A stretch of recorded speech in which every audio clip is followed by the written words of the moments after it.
You're allowed to laugh. You're allowed to drink, whatever you like. It's very casual. Okay, hello you guys. Welcome back to my channel. My name is Yasa. I'm a violinist, and during this pandemic, since I have nothing better to do, I started this channel to share with you my journey of moving countries, starting new life for myself, sharing with you all the joys and challenges of being a musician. And also I thought it would be such a great idea to introduce you to my friends, because one of the huge advantages, Matthew, of being a musician, I found that we have such tremendous friends, right? That we meet throughout the whole world. It's crazy. The countries and the people we've met throughout this journey of being a musician, and also being in US, right? It's such a melting pot. So we're meeting people from all over the world.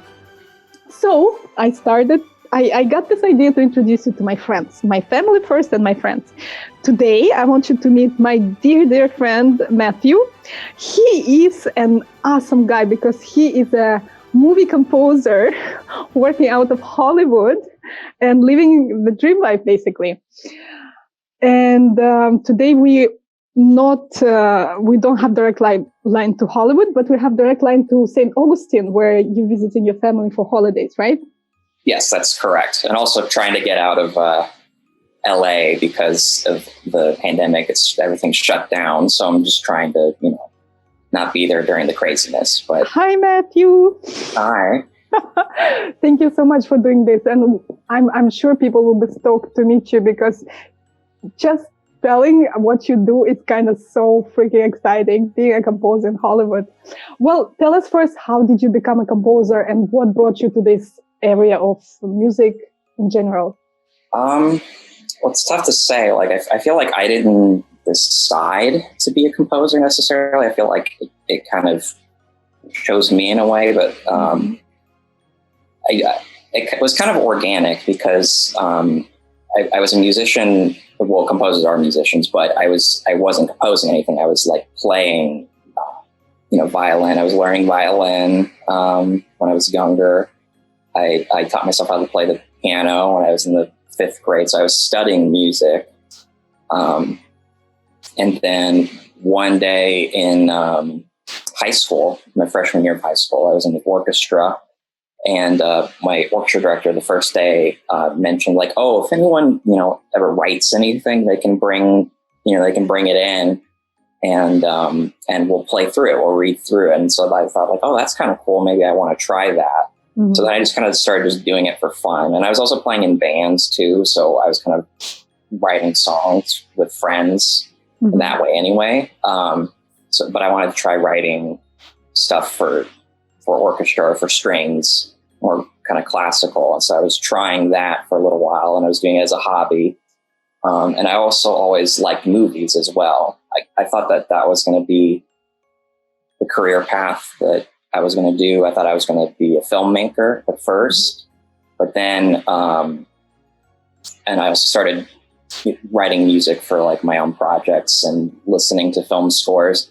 And then once I was looking at schools, I kind of just decided to switch over to music for film, because I decided that interested me more than being a filmmaker and directing and going out and shooting stuff. I realized I didn't like that as much as I thought I did, because doing the music, the movie's already done basically. I don't have to go out and okay, we've got to find somewhere to film, and now we've got to wrangle all these people together. I realized I didn't like that anymore, because it was just so frustrating, and it was a big hassle. And I don't think I had the personality for it. I see. So yeah, composers are much more secluded people, right? It's such a lonely pursuit, but at the same time so rewarding. You started doing it as a hobby, you said. When did you know that it's going to be your profession? When did you feel that is something serious that you would want to do your entire life or next decade or something? That's tough to say. I think just once I decided, because like I said, I came to this crossroads where I was trying to pick what I was going to study in school, and I thought I'd always maybe minor in music just for fun, because I enjoyed it. But eventually, I was just no, I think I like this better. It's hard to pinpoint exactly. I just know that it was around that time, looking at colleges and applying for colleges, because some colleges I applied as a film major, and some colleges I applied as a music major. And then eventually I realized I have to make a choice. And so that was just the choice that I made. And I know your composition written for an orchestra a couple of years ago won the award of Lynn University Composers Award, and Lynn Philharmonia performed it, right? Yes, that's right. I remember that. It was 2 years ago. Was it very exciting to be in the audience, having thousands of people watching performance of your piece done by a professional orchestra? Yes, it was definitely really exciting, because that was actually the first time that's ever happened.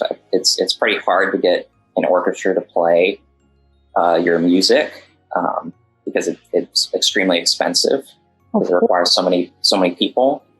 So that was definitely really exciting, and it's something I hope to do again at some point.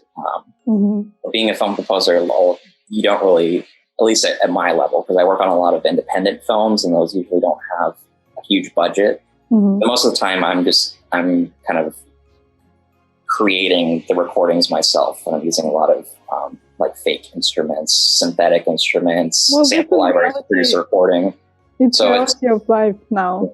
Not especially with pandemic. I don't think we'll be gathering orchestras that much in the future. I think future is for electronic music, actually, and just the more professional the sounds are, the better it is. But that's the future, I think. Yeah.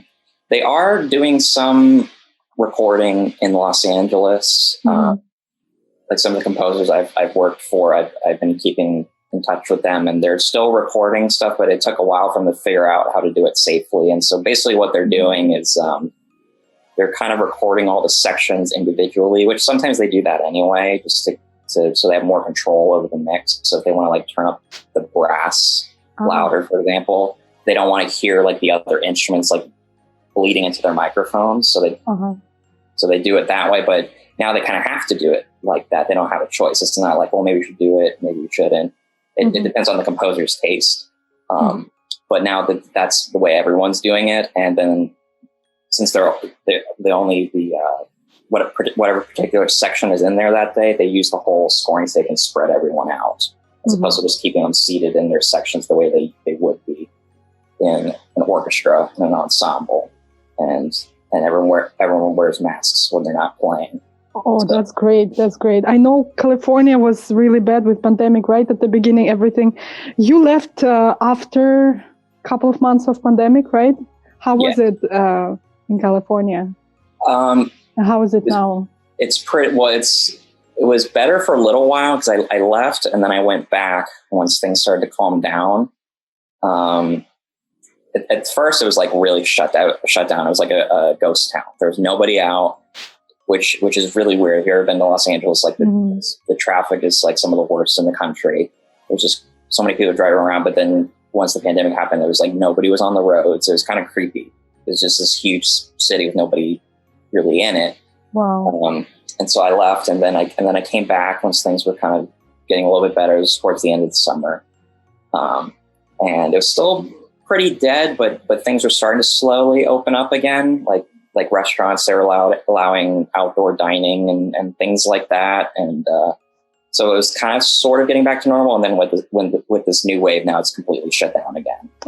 And LA is like one of the worst in terms of infection rates in the country. Whereas before it wasn't, because everyone was taking it super seriously. So California was one of the lowest in terms of the infection rate in the country. There was almost like no infection. So now it's like the highest. So I don't really know.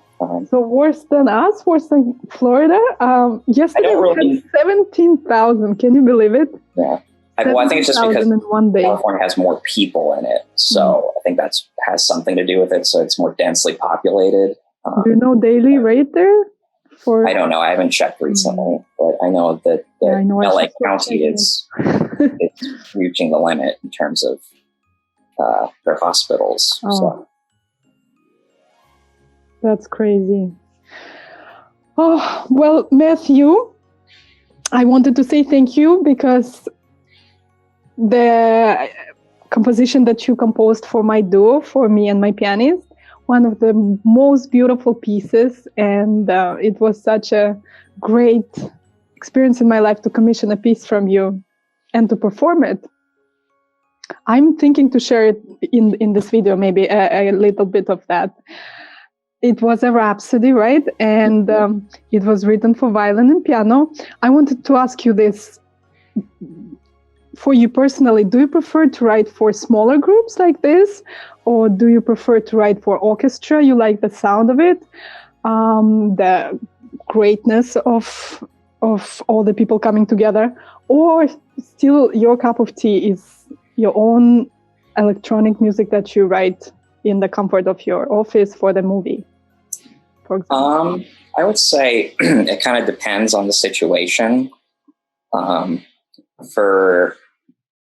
For a film, it's always different. Like, I don't like default to one thing. I always have to look at what the story is and like what it requires. And sometimes a piano is enough to tell the story. Sometimes it needs to be bigger, sometimes smaller. I like, for smaller ensembles, I like when, people ask me to do stuff, because that's kind of more fun for me. Like when you asked me to write something for you and Darren, that was fun, because it's like, okay, well, and also I knew you guys as players, like what you like to do. Mm-hmm. So that was fun to kind of try and explore that. Yeah, you kind of incorporated all the things we wanted. It was a perfect piece because you tried to put everything what we wanted and envisioned for a perfect piece. And you kind of put it all together, and it was just a perfect piece at the end. Well, for us, specifically for us. Well, I remember asking a lot of questions, like, can I do this? What about this? Can you do this? Can you do that? Yeah, because I want to make sure it was playable. Yeah. I was going to make sure it was something that you liked playing, too. Mm-hmm. I do. I really enjoyed playing that piece. We should do it again.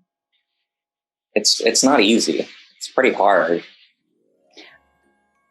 But very, very possible to do, and we'll do it again soon. I think I have the score here somewhere. We should put it on our CD. We're thinking of doing a CD of modern music, and maybe we should put your piece on that as well. I also like how you arrange things. I remember we did a composition with Darren. We also composed a bit. So we did a composition, and you kind of worked on it on your Logic Pro or whatever program you use. And it sounded out of this world after you worked on it. You put it through some programs, and it sounded so cool. I really like how you did that. That is something you can really, capitalize on. Right. It's its own kind of skill, being a music producer. Mm-hmm. It's something I like because I enjoy doing that, and so it's something I kind of like to explore a bit more in the future, because it's pretty fun. Because most of the time, like when I'm doing that kind of stuff, it's like I'm writing everything, and then I'm trying to figure out, like, okay, how on earth am I gonna produce that? Because sometimes, like, what you're thinking, maybe it's easy, quote unquote, like it doesn't seem so hard, but then when you're actually trying to like produce it and create a recording that sounds good, you're like, oh, this is so hard. This is really so it's nice to kind of be free from the creative aspect a little bit, and just kind of be like, okay, I know I need to do this, I need to do that, and it was a little bit more, I think more focused, and it was a bit more technical. That makes sense. So well too, because with this pandemic, I started recording more, and I was like, okay, I should just get very expensive mic. I should just get good musicians like Darren and myself, and we could just plug it in and record, and we'll produce the perfect CD by ourselves. Well, not at all, not even close. Are you there? With all the noises, with all the extra things you have to know about that, it's really a separate profession. And now I have a renewed respect for music engineers, for music production people. It's really, really great skill to have, and very complicated process too. It's hard. I always like to hire someone if I can, Most of the time I do it myself, but like if I can hire somebody to... In the perfect world. Well, I've done a couple films where I've had enough in the music budget to hire someone to mix and do stuff like that for me. I just don't like having to do both. I like just focusing my attention on one or the other. It's hard doing both at the same time. Oh, I'm sure. Matthew, tell me, you are a Florida boy. How did you decide to move to Hollywood, not knowing anyone, just like that? Well, because that's where the business is. That's where all the composers live, and that's where all the movies are made. So it made the most sense. And it's not like I didn't know anybody. I knew very few people, but part of the reasoning behind moving out there, I didn't just decide okay, I'm just going to move out there and not have anything going on. I knew I needed to have something lined up, so at least I was going to something instead of just being okay, I'm here, now what? Okay, so what did you have lined up? I didn't know that. Yes. So how did you prepare to move there? I didn't know. I applied for this program with this group called the Society of Composers and Lyricists, which is kind of it's the closest thing we have to I'm blank on the word, a union. There is no composers union. We're not part of musicians union, and we don't have our own. So that's the closest thing that exists. They're just kind of like an advocacy group. And so they do events, and they will talk about or talk to politicians about music legislation. And what is it called again for our listeners? It's called the Society of Composers and Lyricists, the SCL. So in addition to all that kind of stuff, they have a mentorship program, which is kind of like an internship, but it's about a year long. And so what they do is, you apply, you have to be kind of fresh out of school in order to apply for it. And so you apply, and if you get in, then for about a year, every couple of weeks or so, they would, take you around Los Angeles to different composers, their studios, and you would meet them and talk to them and learn about the business and kind of just get your foot in the door, kind of get you, start meeting people. So I applied for that and I got in. So I was like, okay, that's my thing. So now I'm officially moving out there. And so that's what I did for the first year. And it was an internship, you said? You froze a little bit for me. Okay, there you are. Matthew, was it an internship? Kind of an internship. I didn't really work, and it wasn't, it was more they call it a mentorship program. So it's not I was okay, I'm going into, so-and-so studio every day. It was once every 2 weeks, they'd be okay, we're going to meet at so-and-so studio, and he's going to talk to us for, 3 hours. And that's kind of how it was. What did you learn from that year? Was it a year of mentorship? About a year. What did you learn from this year, and was it helpful to you in your career? And I think so. Just because I met so many people, and they're people I still keep in contact with, so it was a good way to just start meeting people. So networking is very important, right? It's extremely important. So there's that. So just meeting people, and then also just seeing the ways that different composers work, because they don't all work the same way. Some of them like to do things one way, and they have their reasons from their experience, and other composers like to do things another way. So it's interesting to see that there's not this one size fits all approach to this business. So that was really interesting to see that. And also we talked a lot about business, which is not something you really think about when you're thinking about the arts, but this is a business. And so you have to, think about things like that. You have to think about how am I going to do my taxes? How am I, if I have, assistants or people who work with me, I have to pay them. How do I do payroll? And if I'm renting a studio, how do I, keep track of all that stuff? So it was really interesting. It was things I hadn't really thought about before. Just I'm just going to go write music. It's not 100% that. There's all these other things that you kind of have to take care of as well. Okay, so you're done with your mentorship program, and what happened next? So I finished my mentorship program, and then I did an internship with a professional composer. So that was more like work. That was more like I go in every day to the studio. And so I worked with him for about 4 months. It was supposed to be 3 months, but I stayed longer. So I think I stayed for about 4 months total.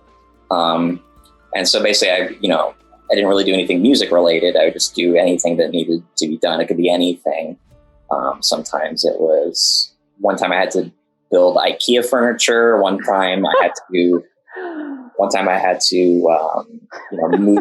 I had to move an instrument from the composer's house to the studio. Oh my goodness. There's a bunch of just things that need to be done. I still did, music things, like in terms of the music production. Yeah, at least you moved the music instrument. Yeah. Just nothing creative. That was okay because I got to be around the composer and see how he worked, and I could ask questions and learn all this stuff. And I also got to go to. Mm-hmm.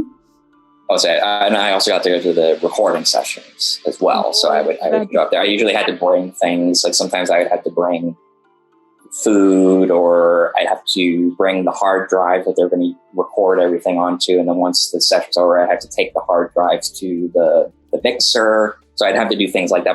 But during the session, I just sit and I would watch, and I'd watch and That's work. a priceless experience. Absolutely. Yeah. You have to learn, and this is a first-hand experience. The best way to learn something is just by doing it, right? Yes, correct. So, Matt, tell us, how do composers actually work on music for a movie? So when does the composer come into play? Is it when the shooting already done, or is it happening simultaneously when the process of creating a movie is going? How does it work usually? I would say, it depends. I would say probably 9 times out of 10, it's usually the film is done or close to being done. Like they've already shot everything, and it's either there's an edit that exists, which may change. The edit might be too long, but at least it's a version of the film that exists. Maybe not everything in the film is done. Like maybe they just have an edit, but like the dialogue isn't super good. Like maybe there's like mic noise, like, and then they have to go and replace that. Or maybe if there's special effects, maybe they haven't done that yet. But just in terms of like the timing and all the shots, like they have a version of the film, and they're just trying to do all the rest of the stuff. So most of the time, I say that's when composers are hired to come and work on the film. Other times, sometimes they're hired before shooting even starts. I would say that usually happens with like directors who have composers that they like to work with and they work with frequently. So it's kind of like a given that they're going to work on the film. So they bring them in early and just kind of let them know, like, hey, this is what we're doing. Here's the script. We're going to shoot this, blah, blah. So they're kind of part of it from the beginning. Mm-hmm. That's more with like kind of, like I said, where there's already a relationship that's established. So they kind of want the composer to be there from the beginning. Other times, like the director might be like, oh, we just need a composer. Let's look around and try to find somebody. That's usually when like the film's like kind of almost done, or at least everything's shot and they're editing everything. Does the composer have a lot of say in the music he's going to create?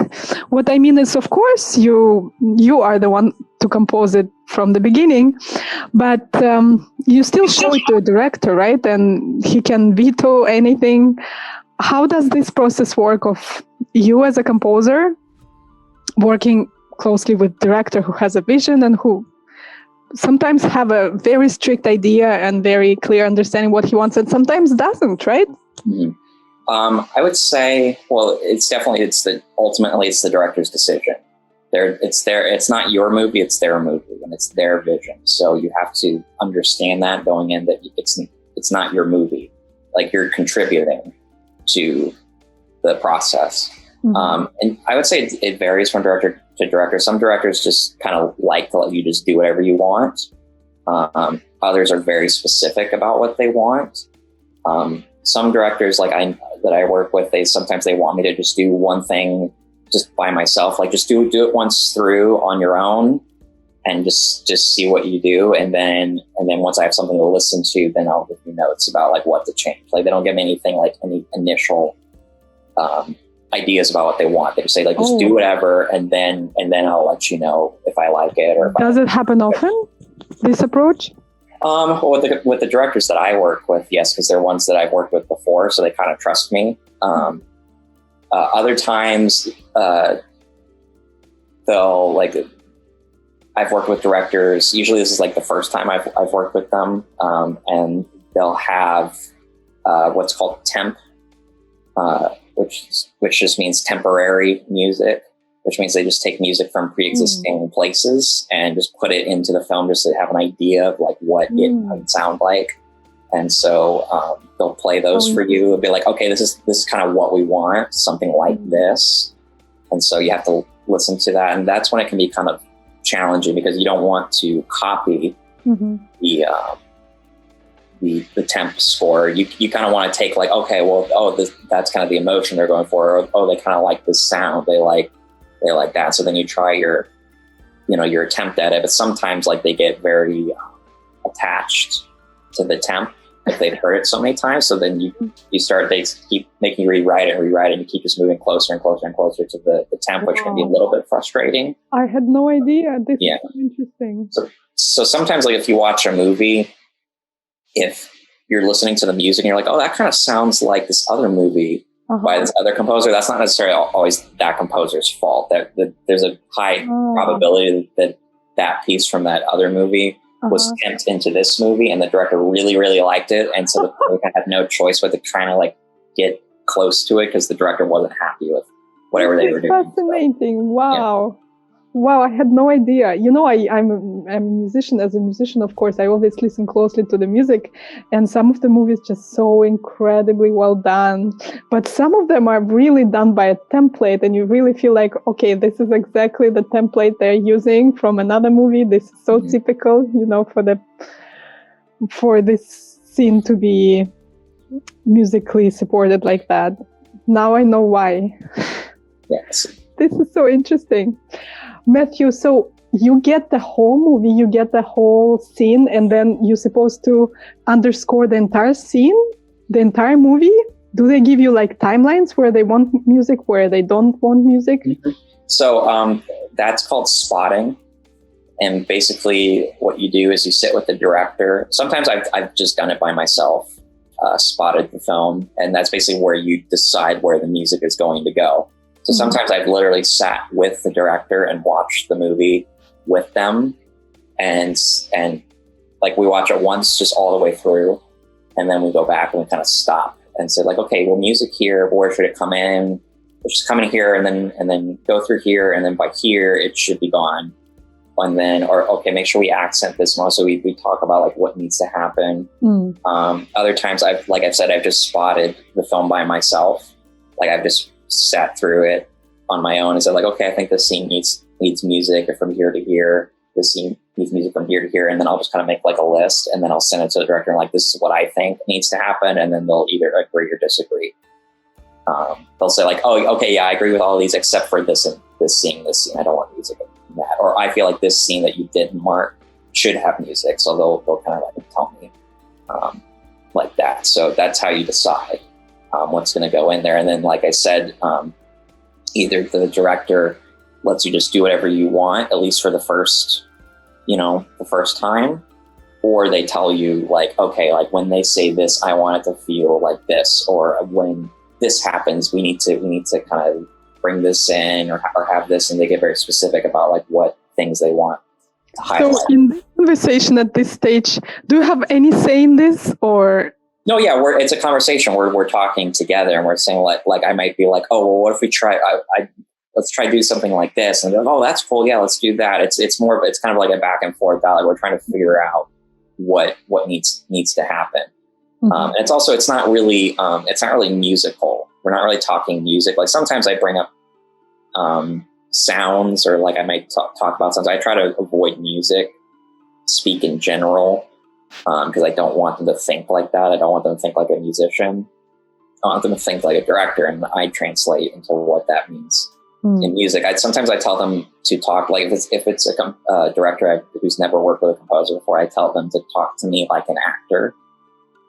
Like you don't tell the actor like, okay, and when you say this, I want you to raise your eyebrow, and then I want you to frown, and then I want you to turn like you don't tell the actor, you just say like, this is how I want you to read this line, and then it's up to the actor to decide how they're going to say the line. Like, okay, I need to put emphasis on this, or I'm going to do this with my hands, or you're not micromanaging every movement that they make. You're kind of just telling them the feel that you're going for, and then it's the actor's job to interpret that into their performance. So it's the same with the music. So I want the director to tell me how they want the audience to feel. Like, oh, we need to feel sad in this moment. Oh, we need to accent this moment because blah, blah, blah. You know, that's how I want them to talk to me. And then it's my job to figure out how to do that musically. Makes sense. Yeah. Matt, have you ever had situations when you brought to director one take and then another take, and then he asks you to change it, and then you do it again and again and again?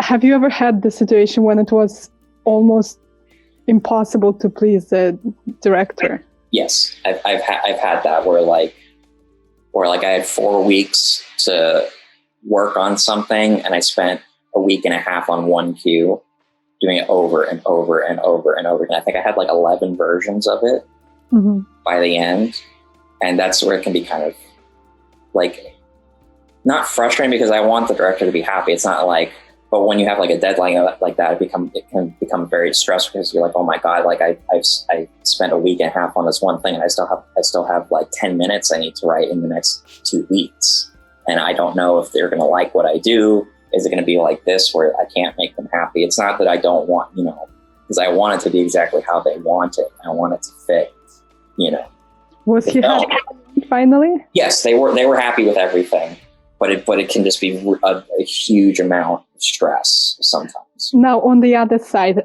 have you ever had to work for someone and then you had to do exactly what the director asked, but you yourself weren't happy with the result? Sometimes. I wouldn't say like overall, like in terms of the score overall, but I've had like particular cues where like, I don't feel like that cue really worked. Like the way it ended up in the film, like I felt like, oh man, I think the previous version I did was better. Or oh, like I feel like that wasn't enough. Like I felt like I should have done, like maybe like I had it more thickly arranged, and like, no, that's too much, bring it back. And then like now it doesn't have the same impact that I felt like it should have. But again, it's not my vision. If that's what the director wants, that's what they want. So I have to kind of let go of that. But I've also had the opposite, where it's like, where I've done a version, they're like, no, like change it to this and this, like do this here and blah, blah, blah. And I'm like, that's stupid. Why would I do that? And then I do it, and they're like, oh, actually, that's way better. That is way better. I see what they're talking about. But sometimes you're not, because you're not in their mind. They have, you can't see what they're talking about until you do it. Sometimes you have to trust their vision, right? Yeah. Matthew, talking about movies and maybe recent movies or old classics, what are your top 3 picks in terms of best music underscoring? My favorite, I'm just going to start with number 1 because that's very easy for me. The other 2, I would say it's hard because like my tastes change. Like sometimes like this week I feel like listening to this, and another week I feel like listening to that. But definitely my favorite score of all time. I'm going to cheat a little bit because it's 3 movies, but it's one series, so it's fine. Through the whole thing. But it's the Lord of the Rings film score. I think that's the best score. What is it I missed it? Oh, the Lord of the Rings. Oh, of course. Oh, I'm right there with you. I love it. It's such a life-changing music, right? That whole experience of music could be so powerful in the movie that it actually created an entire world in itself, and you can just listen to the soundtrack and be completely immersed into that new universe. It was, at first for me, it was amazing. Yes, I think that's about as good as it can possibly get. I think Howard Shore is amazing. He's definitely one of my favorite composers. Like that was the film score that made me want to start like writing music. I was just like, because I never really, before that, I had never really realized that was like something that people did. If that makes any sense. Like, I mean, like, I knew kind of like in a vague sense, like, obviously like Star Wars, I had seen Star Wars, and I knew that like John Williams had written the music, but I didn't really know what that means. It's be like, oh, the Beatles wrote that song. Like, okay. Like, that's all it meant to me. I didn't put it together that like, oh, there's a person that creates this. It's just like, oh, it's just some guy who wrote that. You know what I mean? But then when I listened to that, it had such an impact on me. And also, I had the DVD. And this was one of the first films on DVD that had like a behind the scenes like feature. That was pretty rare at that time. That was like one of the first films to start doing that, kind of showing me how the film was made. And they had this portion of the behind the scenes that was about the score. And so they're talking to Howard Shore, and he's talking about like, okay, well, I approached it like this, and I did. And I was like, oh, he's actually like really thinking about how this tells the story. It's not just like, okay, just slap some music on this. He's really thinking about like what this means in this moment, and how is it going to mean, what is it going to mean later on when the character feels this way. You know, he really put a lot of thought into how he's going to craft this over 3 films. So for those reasons, that's why that's my favorite. Yeah. Exquisite. Okay. Anything else? And that's already 2000s, right? So anything since then? I mean, there's films that I love, like, you know, but again, like my tastes change all the time. Hard to pick like 2, like a top 3. I mean, I feel like I have to put Star Wars up there because it's just so it's. I mean, you can't beat John Williams. I mean, sometimes when people ask me like who are your favorite composers, I almost don't say John Williams because I feel like it's almost, you just have to assume. You like, well, of course you like John Williams. Like, you don't need to say it, you know. So that's why I always hesitate to put Star Wars in there. But that's just, again, that's such a great good choice. It's also a whole dynasty, whole generation brought up on that music. Something in recent movies, maybe. Recent films, and let me think, because there's always like films every year that I'm like, oh, that score's amazing. That's good. I always have like every year I have like 2 or 3 scores that are like that's unbelievable. I think Netflix just released a new TV show. I think it's called Bridgetown or something like that, and it's kind of Gossip Girl, but in the 19th century, and it's the music there. It's wonderful. It's very festive. But the cool thing they do, they take modern songs like Ariana Grande or Ed Sheeran, and then they have string quartet arrange it. So because it's in the 19th century, the event take place. Now it's a string quartet or an orchestra playing that song. And I find it's just such a genius and brilliant idea. That's pretty cool. They do that in Westworld too. Do they? Yeah, like when they go into like because it's a theme park, so the theme park exists in modern day. You know, all the robots are like, you know, Western characters. But when you go into like the saloon, like the piano will be playing like a pop song, but it'll be like in like an old timey saloon style, you know, for the guests. But yeah, have you ever done it? Have you ever arranged someone else's music for a movie? Not for a movie, just because like that kind of stuff becomes tricky because of rights. So normally, I'm thinking they must have spent so much on royalties doing all those famous songs. Yeah, that's so. I haven't really done that. Sometimes, do you think it's worth it? Well, again, it's not up to me because I'm not the one paying for it. So if that, like, if I was approached and asked to do that, I would absolutely do it. I just haven't been asked to do that yet because of, you know, it would be too expensive for whoever's making the film to acquire those rights. But it's not something that I'm opposed to doing. I just haven't been asked to do that yet because of the films that I work on. I don't work on big studio films. The university where we studied with you, right? They wanted to do a song in this pandemic time, like a theme song to uplift the spirits, and they asked us musicians and theater department to do that. We did like also Zoom episodes somewhat, you know, all the singers were in different spots. You know how people do that now, right? Everyone is singing in their own apartment, and I was playing and Darren was playing. So we did a famous song, and it's just about 3 minutes long, and this video was wonderful. But I think the royalties were as high as $50,000-$60,000 just for these 3 minutes of us doing that. Can you believe it? I can believe that. It's a bit over the top, right? Maybe we need to support new upcoming composers, right? And just ask them to write a song for much less money, but at the same time helping them with this pandemic. Yeah, and the royalties are definitely a lot cheaper for them. And I'm sure you guys are struggling, right? Well, I am struggling myself. All musicians are struggling. Yeah, composers must be also doing. It's been very hard, right? So how do you survive these days?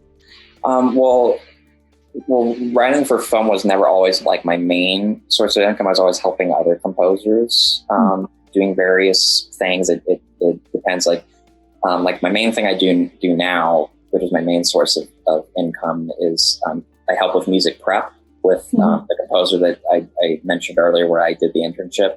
So now I do music prep for him, and I have something coming up soon, which I cannot talk about, but he's recording something for a show.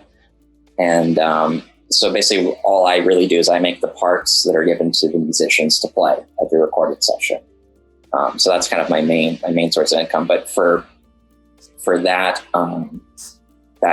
kind of position, just given the nature of it, it always comes at the very end of the process. So you have all the writing and the approval process and all this, and then the orchestrators make the score, and the composer reviews the printed score, and then once that gets approved, then the composer is happy with the way it's been notated. Then that's when I get sent stuff, and it's usually like a few days before the session. So it's kind of like a mad dash to make sure everything's ready, so that by the time the players, sit down, there's music in front of them. So, and so usually I have to wait around for stuff to be finished. So that's during this pandemic. That's been kind of tough, and also it's been harder for me to find films to do on my own in the meantime between that type of stuff, just because I'm so used to meeting people in person. Like I would go to film festivals all the time and meet directors and talk with them, and you can't do that anymore.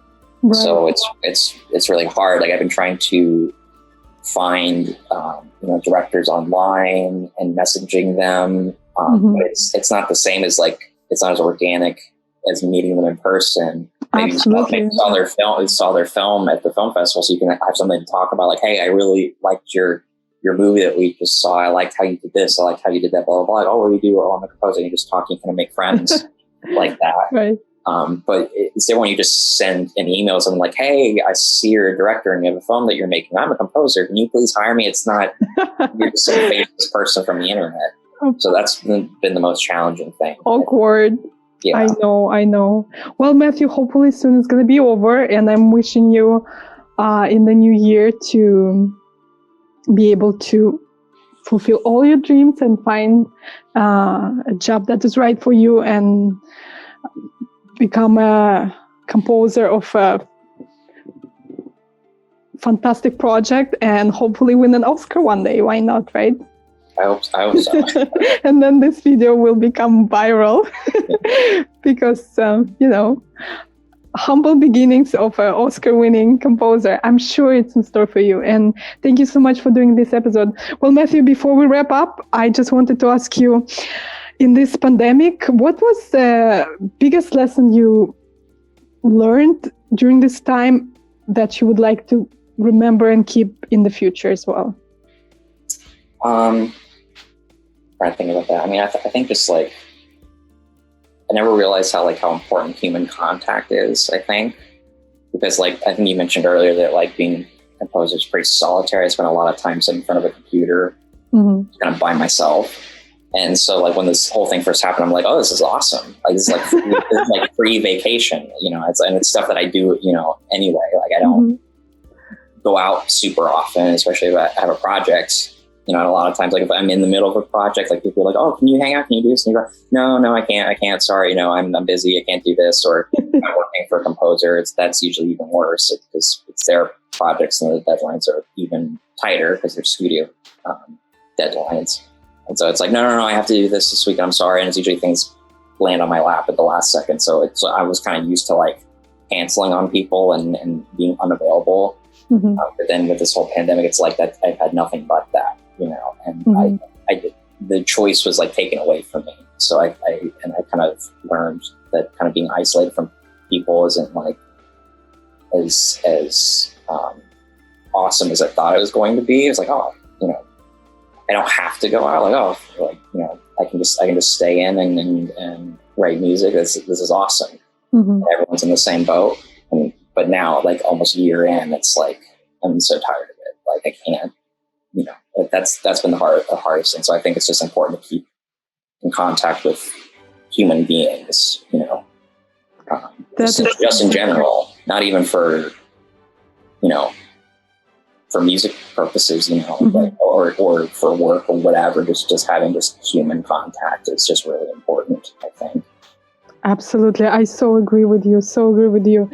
Before this pandemic, I didn't even realize how much I rely on people around me. And there were no days I would stay home. I would always do something, go at least just to Starbucks, you know, to be out, have this energy of people being around me. And now a year in, it's still kind of terrifying to go to Starbucks to get coffee, and realizing how important family is, how important friends are, and just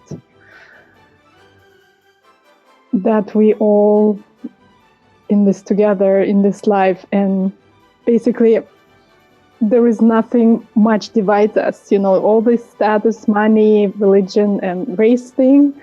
It's so, everything is imaginary and everything is not really important when it comes to things like life and death, right? So we all kind of much equalized by this pandemic, and it's great to connect to friends like this. Matthew, thank you so much for doing this. Well, I think it's going to be a fantastic episode. I think it's so interesting how to become a composer in Hollywood. I think a lot of people will find it very inspiring. So I applaud you for doing this and for being so brave, moving to Hollywood and starting this incredible career, incredible, exciting lifestyle. Hopefully in the future, we'll do some great projects in Hollywood. I want to. Make me move there once it open up, of course.